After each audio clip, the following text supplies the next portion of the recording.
welcome to Atagase, where the estate shape thoughts find out and every conversation explores the art of thinking beyond the obvious. And today I have my special guest, one of his advocacy guiding Christians to master their time, their talent, their treasures, so they can live out their calling. And other than Mr. Scott Maderer. How are you doing, Daniel? I'm happy to be here. Fabulous, fabulous, Mr. Scott, and busy interviewing talented people like you. And can you please introduce more about yourself that I missed? Absolutely. So my name is Scott Maderer. I live in Texas and here in the U.S. I am a stewardship coach. As you said, I help people master their time, their talent, and their treasures to live out their calling. I'm a former educator. I also worked in the corporate world, and now I've been coaching since 2011. I do it virtual, so I've worked with over 1,000 clients in 20 countries, 38 states. Love what I do. Love being able to work from home. My commute's a lot better than it was back in the days when I had to drive to the corporate job. I'll tell you that. Yes. Married and have an adult son who lives up the road and has successfully left the house. So, yes. Yes, and thank you so much for sharing your knowledge and wisdom to the world. Thank you, Mr. Scott. So today let's talk about productivity and the time management. hmm Beyond the tools and hacks, what is the core philosophy or mindset shift that must happen for someone to transition from being busy to being truly effective? So, the biggest shift that I've found is, and you actually said it yourself a minute ago, you said, let's talk about time management. And here's the Yes. truth: you can't manage time. You have a certain amount of time. What you can manage is yourself. So the shift is recognizing that you're not managing tasks, you're not managing time, you're not managing all those external factors. What you're managing is your internal state, whether that's energy, whether that's focus, whether that's decision making. And that's the only thing that you actually have control over. And in managing that, you then manage to get the things that are more productive rather than just busy. So one of the shifts that you can do, and it's actually a language shift, is remove the language "I'm too busy for that" out of your vocabulary. Just pluck it out and replace it with "that's not a priority for me right now." The funny I thing like is, when that. you shift that, you'll make different decisions. Because Yes. take for a minute, you're sitting there, you're an office worker, you're working away in your cubicle, and you're getting the work done, and your coworker comes over and says, "Hey, Daniel, didn't you have to leave? Doesn't your daughter have a soccer game tonight?" And if you say, I'm too busy to make it to the game, your coworker kind of pats you on the back and says, "Oh, I understand. We're all too busy. Busy, busy, busy. Time, blah blah blah," and they sympathize with you. If, Hmm. on the other hand, you turn to your coworker and you say, "You know what? It's really just not a priority for me to make it to my daughter's soccer game tonight." Your coworkers are going to slap you upside the head. They're going to be like, "Dude, really? You just shut down the computer. Go make it to the game." And you would make a different decision yourself, because the truth is, though, if you're too busy to do it, what that really means is I prioritize something else over this. There's always an opportunity cost. If you can only spend time doing something, you can't spend time doing everything. So if you've decided to spend time working instead of going to your daughter's soccer game, that's because you prioritized working over going to your daughter's soccer game. You might as well say that out loud and admit it. And what's funny is, as you start to do that, you'll start to actually, first off, you'll say no to some things that you would have said yes to. You'll say yes to some things that you would have said no to. And you'll begin to align it and be more effective rather than just busy. Yes, I like that. I like that, Mr. Scott. How does our self identity, seeing ourselves as a procrastinator or an organized person, dictate our habits, and how can we change that narrative from the inside out? That Exactly, the example I just used is a great example of that because it is changing your mindset, changing your labels, your language. Language is so important because when we say we're a productive person, then you're more likely to act as a productive person. When you say, "Oh, I'm just not very good at this time stuff," that's true. Because the funny thing is, what happens is our brain likes to act in accordance with our beliefs. If I say I am a certain thing and then I act in a way that's not in alignment with that, it's called cognitive dissonance. Simply a fancy word for your brain starts going, I said I was going to be like this, but I'm actually like this. That doesn't fit. And it's uncomfortable. It actually creates discomfort, and that discomfort drives you to do one of two things. You need to either change your belief or change the actual actions that you take. Now, I would argue that the goal is to change the actions, change the habits, change the behavior. So if you start saying I'm productive when before you weren't, then begin to align those actions with that. Your brain goes, yeah, I'm in alignment. I'm being more productive. I'm being more productive. And it becomes a self reinforcing in a positive direction as opposed into a negative direction. So that self talk and those self labels become vital to making a change. And let me tell you, most of us, our self labels are usually terrible. We'll talk to ourselves in a way that we would never talk to somebody that we cared about. We'll talk to ourselves in a language that we would never say to our child or to our spouse or to our best friend, but we'll be that negative with ourselves. And so recognizing that and beginning to reprogram that, and sometimes it's just doing mantras or doing affirmations or doing statements over and over again. And then over time, you'll begin to align those actions as well. If time is finite, but energy is renewable, what does a productivity system look like when it's built around managing energy instead of just managing time? For one thing, you'll say no to a lot of things that we tend to say yes to. I Yes. think for most of us, we fill our calendar with stuff. And when you honestly look at a lot of the stuff that you fill your calendar with, it's not important to you. It's not stuff that moves the needle. It's not stuff that gets anything done. It's not stuff that provides value for you or your family or your friends or anyone else. Instead, it's just sort of going through the motions.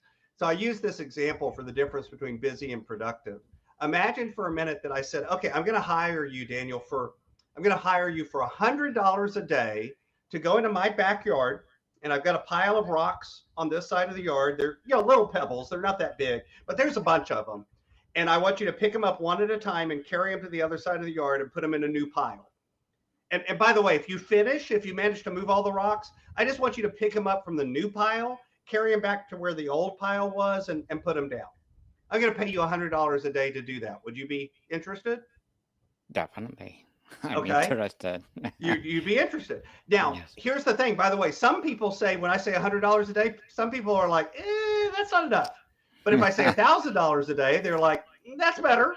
You know, and I Yes. don't care. There's always a number. I can just keep raising the amount: $10,000 a day, $100,000 a day. There's always a number. But here's the interesting thing: there's also a number at which you'd quit. Imagine for a minute you were doing that work and I'm paying you $1,000 a day, $100 a day, $10,000 a day, whatever number people in listening right now, whatever you who's listening, whatever you're thinking to yourself, I'd only do that if you paid me this much. Imagine I was paying you that much. At some point, you will go, I paid off all my debts. I got that new car I wanted. I've saved some money. I think I'm going to go do something else. Moving rocks isn't doing it for me anymore because it's just moving rocks. There's no purpose behind it. There's no why behind it. There's no passion behind it. You're not like building a wall. You're just moving rocks back and forth. And there's always a limit. So there's first off, there's always a number by which you would do it. And secondly, there's always a number by which I have enough money now, I quit doing it. And what that's showing you is busy, which is just moving the rocks. It has a certain value to you, but it's a value in terms of just provision. It's just providing for you in this case, in the case of money. Where when you start looking at things like energy management, all of a sudden you realize, hey, instead of moving rocks, I could go do something else that actually provides value, not just monetary value, but provides other value. For instance, if instead of moving rocks, you were building a wall with those rocks or building a cathedral or doing something that you saw as more valuable than just getting paid to move rocks, you do it longer and you do it for less because it would provide more value intrinsically and it would give you more energy. You'd be able to do it longer, you'd enjoy it more, it provides more value to you. So it's an interesting way of realizing that when we think about time is money, yeah, time is money, but time that is spent with meaning feeds us, gives us energy, drives us forward in a way that just time equals money does not. Interesting, Mr. Scott. Despite knowing the science, why is multitasking so seductive? And what is the one practical step people can take to break the addiction and build a monotasking muscle?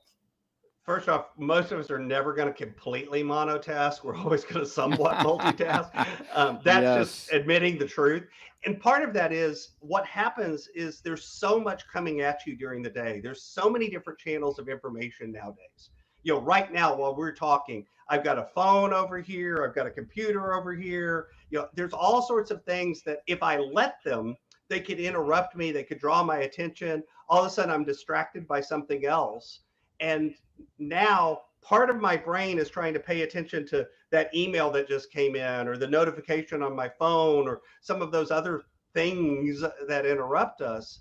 And like you said, the science is your brain can't do two things at once. Your brain is only capable of doing one thing at a time. So what you're really doing is you're trying to flip between the two things. Part of my brain's trying to pay attention to you and to the listener and to the podcast, and part of my brain's over here going, what's the notification? What's the email? What's the shiny object? There's a squirrel on the shelf behind me, in part because, it's the squirrels that distract us, right? It's all that other stuff. So what do? You actually have to put systems and processes and habits in place to shut down those other lines of communication.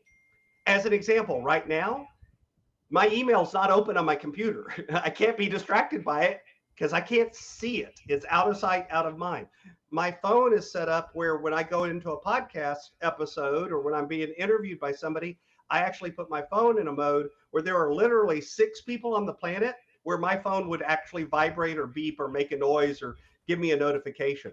Because other than those 6 people, there's no one else that's important enough to me that I can't just call them back when we're done. By the way, those 6 people are people like my wife, my son, they're those people. A client, everyone else, it's not that those folks aren't important to me, but I'm not going to let them interrupt me for what I'm doing right now so I can call them back when I'm done.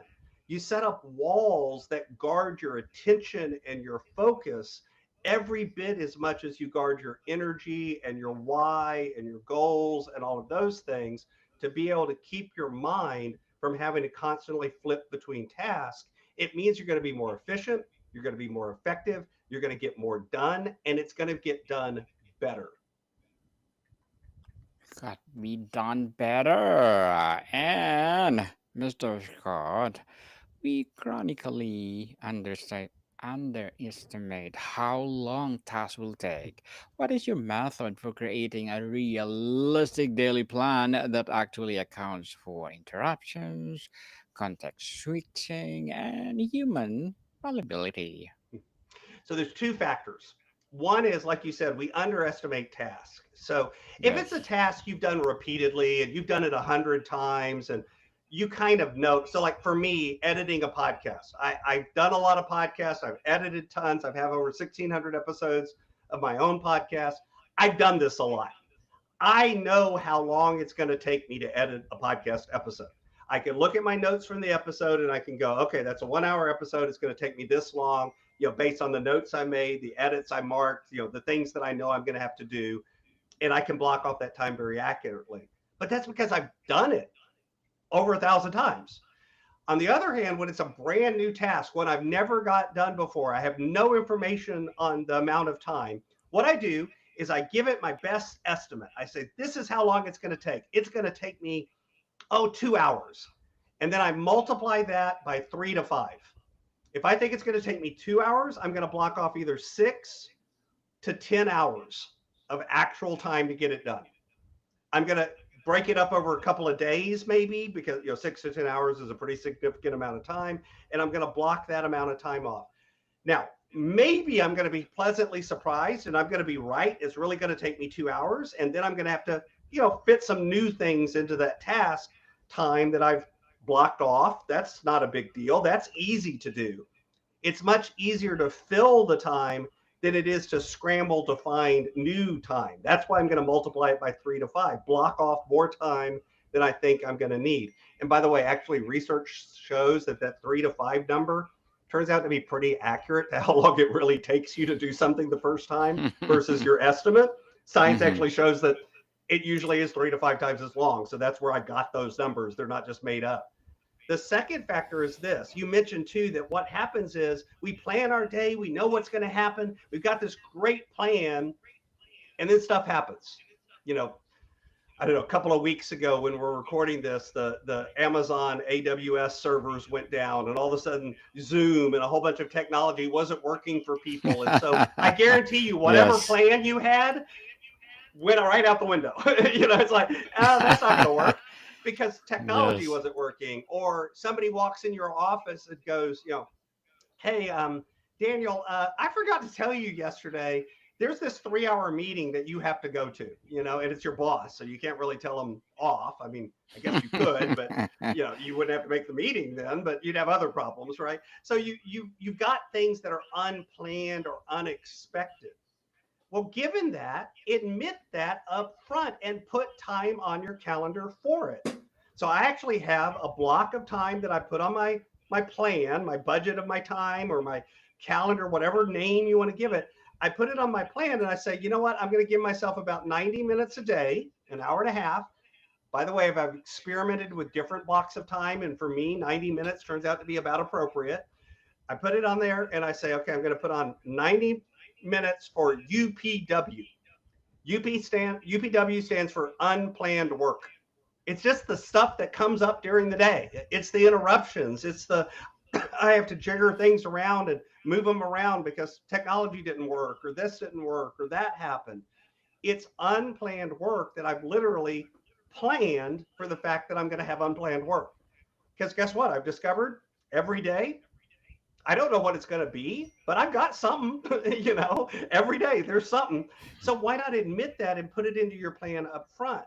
When you do that, you kind of work backwards. You first, block off the time that's already committed and then block off some time for unplanned work and then start planning the tasks you're going to get done. You'll come up with a much more realistic plan that you're much more likely to actually complete and follow through on. And then you don't have that frustration of constantly feeling like, I said I was going to get these 52 things done and I only got 2 things done. Odds are good 2 things was all you really had time for when you put in all the other time that you've already committed, including the time for the unplanned stuff that is going to come up. You're just lying to yourself by not admitting it and putting it on the plan. Interesting, Mr. Scott. And what does your personal pre-game ritual look like to transition from a state of distraction into a state of deep focus work? So I actually have a couple of routines. I have a general morning routine that I run that's really just my my personal routine, getting up, going for a walk, doing those sorts of things, hygiene and all of that.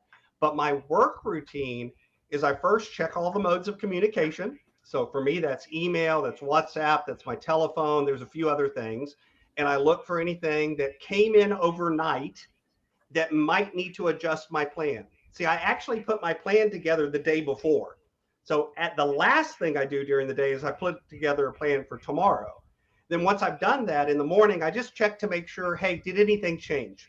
Did someone cancel a meeting while I wasn't looking? Did someone put a new meeting on my calendar that I didn't have control over? What happened overnight? Did I get an email from a client that, hey, I need to answer that email today and maybe I need to work that into my plan?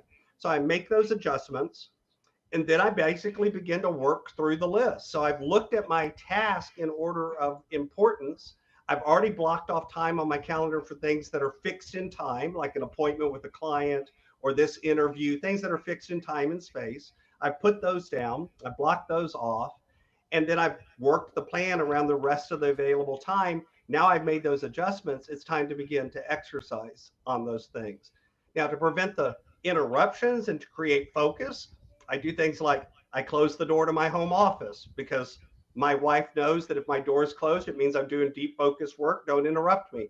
I put my phone in do not disturb mode. So the only people that can get a hold of me are those people I was talking about earlier. Everyone else can wait. I turn off the email on my computer so that I'm not interrupted by that. I remove distractions and interruptions so that now when I do start working, what my mind is focused on is that plan and those tasks and the work that I've set out to do. Mr. Scott, if we get hyper productive at everything, what do we do with all time we save? And how do we ensure productivity serve our life purpose and does not just become its own goal? Well, you never really quote save time. You just end up spending it differently. And what it does is it lets you start spending it on stuff that actually matters to you. So instead of just working the way everybody, the way the world dictates to you, you begin to set up your day and your life in an intentional way. So you can create that time and that space to go back into the beginning, make it to that daughter's soccer game that you've been missing because you're too busy and scrambling too much. You can block time aside. You can turn an 80-hour a week job into an actual 40-hour a week job where you can go home when you're supposed to. You can do those things because instead of reacting, you're being proactive. You can build time into your life for the things that actually matter and that you care about, whether that's spiritual time, whether that's relationship time, whether that's giving or serving or volunteering or other things. And instead of just being time equals money, time can actually equal what really matters to you, which for most of us, money is just the tool to get the stuff that actually matters. Money's not what matters.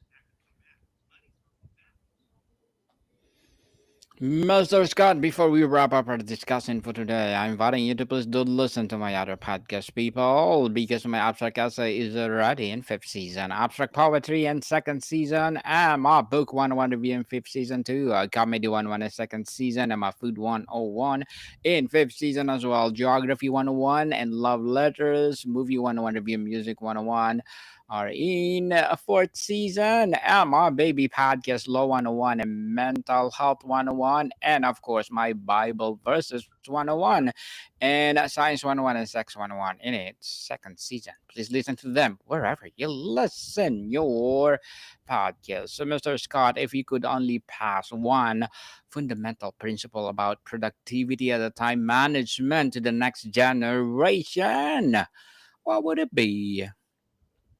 I think what I started with at the beginning, which is you don't really manage time, you don't really manage productivity. What you manage is yourself. And recognizing that, it gives you the power to actually make changes that matter because you have power over your own choices. You don't have power over all that stuff that's outside of us. Indeed, and Mr. Scott Maderer, thank you so much for sharing your knowledge and wisdom to the world. So, can you please invite our listeners to support your project, advocacy, or anything you want to promote on Abstract Essay? Absolutely. So you can actually find out information about what we were just talking about around time management. I've got some free resources. You can find them over at my website, which is inspiredstewardship.com. You see that on the screen, and then just put in /abstract. So that's inspiredstewardship.com /abstract. On that page, you'll find some free resources. You'll find information about my book, Inspired Stewardship. I talked about that on your Book 101 podcast a while back. And you'll find information Yes. about my podcast and all of that, along with those free resources at inspiredstewardship.com /abstract. Yes, people support Mr. Scott Maderer because if you support him, for sure, more and more empowering advocacy to come. So, Mr. Scott, thank you so much for your time. Thank you. What can people see you soon?